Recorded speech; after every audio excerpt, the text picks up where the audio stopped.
I'm Dizzy, a 12-time world champion, a thread style pioneer, a global b-boy activist, and you're watching the DYZEE Diaries b-boy vlog!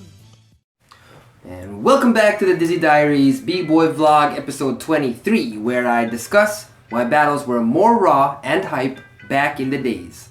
Now, before mad people light the torches and pick up pitchforks, let me first clarify that I am not talking about the level of skills and talent. The skills and talent of today is definitely on some next level. But what I am talking about is the culture, the intent and purpose, the rawness and the enjoyment of it. Now, the point of this video is to help educate this generation's b-boys about our culture by giving a different perspective of how things used to be. Now, in order for me to better illustrate this point, I will be narrating over a recently released Toronto historical cypher battle between myself and a legendary Toronto b-boy named PIECEZ. Now, if you don't know who PIECEZ is, he is one of the first b-boys to really utilize his strength in his freezes. He had a relatively big rep in Canada and USA back in the early 2000s, but sadly he acquired a neck injury where he was out of the game for many years. Now, before I start, I need to give some backstory. This battle took place in Toronto on May 25th, 2002. At that time, b-boy PIECEZ was really making noise in the scene. With him being the top runner-up, I knew that PIECEZ would eventually challenge my rep. Nobody challenged the top dog except for the runner-up. So everybody would want to see him battle me for the unofficial crown. Like any true b-boy at that time, this worried me. I knew that if he managed to take me out in a cypher battle, my rep would be lost and he would be king of Toronto. Cypher battles meant a lot back in those days. A cypher battle would reveal all that you have. Everyone who saw it would know ultimately who is king. It was a battle until the end, until someone gave up or just plain looked bad. Tournaments and competitions, one could argue that it was the fault of the judges or that they could have gone more rounds, but the cypher battles, there was no excuse. So knowing this, I trained hard daily for the day that I knew would come when I would be forced to defend my rep in the cypher. So this footage starts just moments after PIECEZ gets up on the mic and calls me out. The crowd goes absolutely crazy, the circle opens up, and we both step into the cypher. So as the battle begins, because he challenged me, he goes first. You're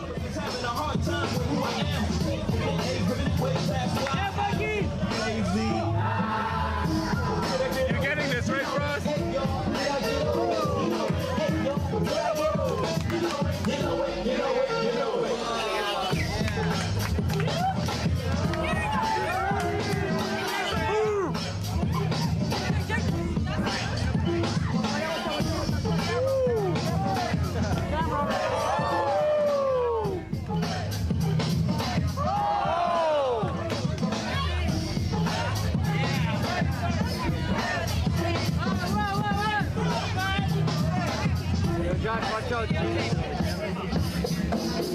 So back then, it was all about the conversation. It was all about how you responded to your opponent.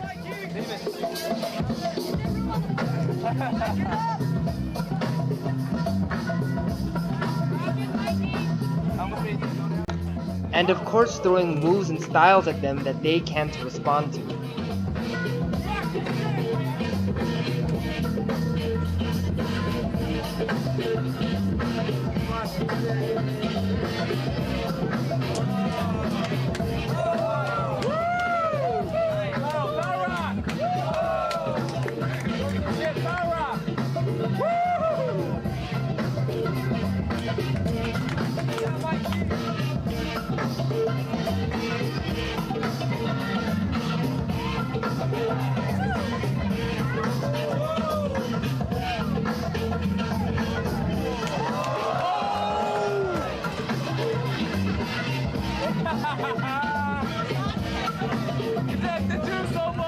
Back in the days, the crowd would also talk trash. It either broke your confidence or it would give you more energy.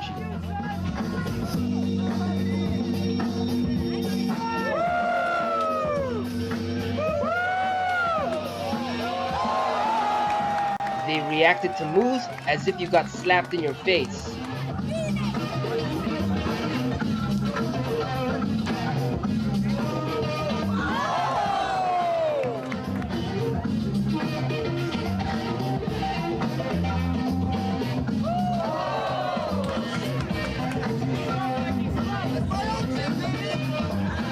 We tried to talk with our dancing as much as possible, but when our opponents didn't speak the same b-boy language is when we started to talk a lot of crap.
Back in the days, crashing wasn't as taboo as it is today.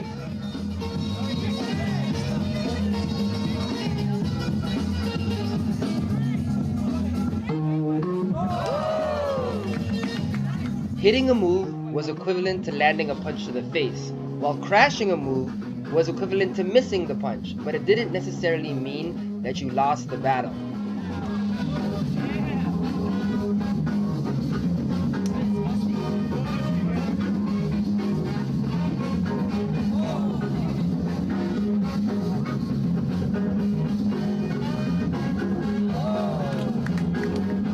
However, when somebody crashed, it did give you confidence.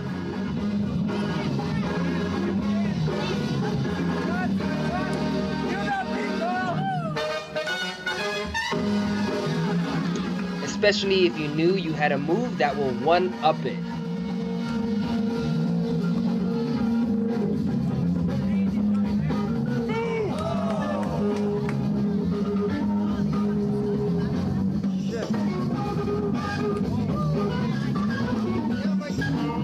Because of this generation's focus on the competitions, and more so, the round-for-round judging method, the people of today have forgotten how to read the conversation of a battle.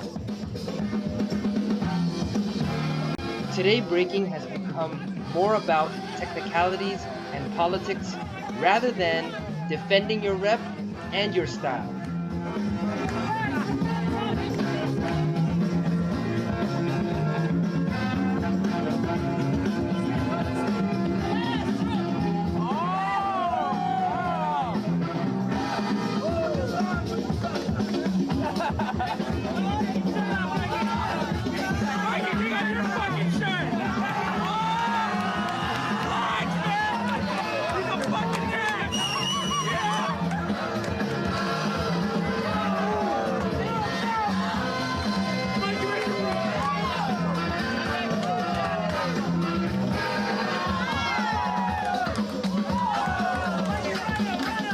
Now, although me and Piecez have always been friends, looking back at this battle, I know I shouldn't have touched him.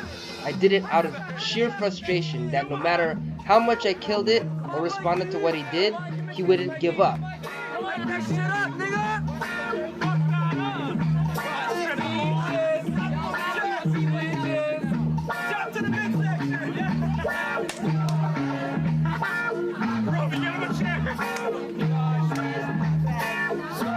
Battles back then weren't like a 3-round performance for audience cheers. They literally felt like a battle to the death.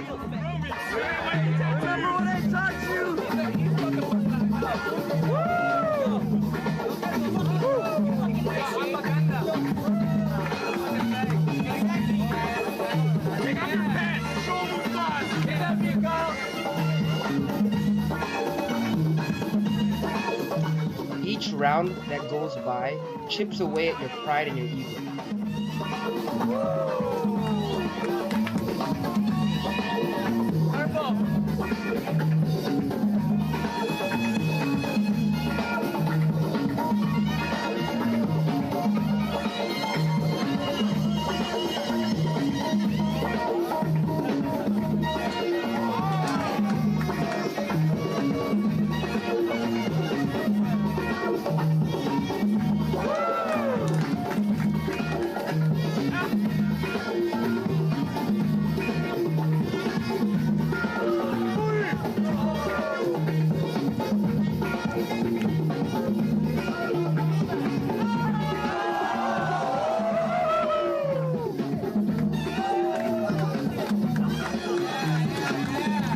B-boys back then used every move, style, and tactic to get into their opponent's heads and make them want to quit. But the truth was that they too wanted to quit. They just didn't want to quit first.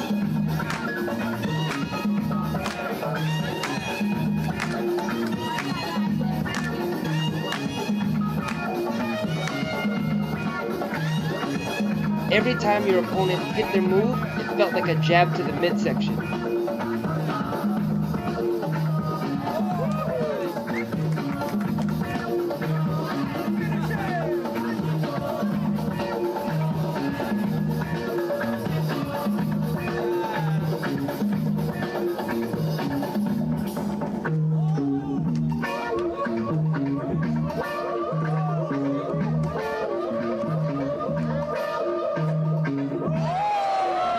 As I turn around and see Pieces hold up the one finger, which means one more round, I use the opportunity to let him have the last round without making it look like I had to quit first.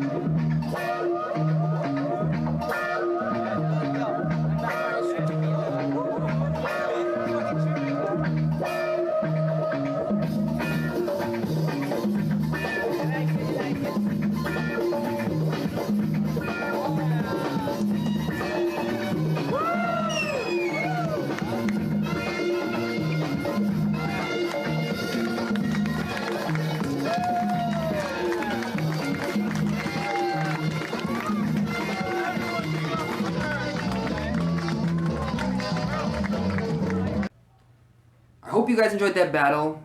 Turns out that Pieces was coerced to call me out by my homie, Problem Child, aka Junie. I was so mad at him because I was like, why would you do that? Me and Pieces were friends and I was like such a jerk.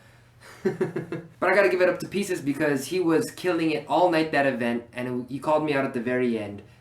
Anyway, Supernatural's 25th silver anniversary is going down on August 18th in Vancouver, but it's going to be a full weekend of workshops, parties, battles, and B-Boy puzzles and Jen's wedding. I hope you guys can all come out, and yeah, hope to see you there.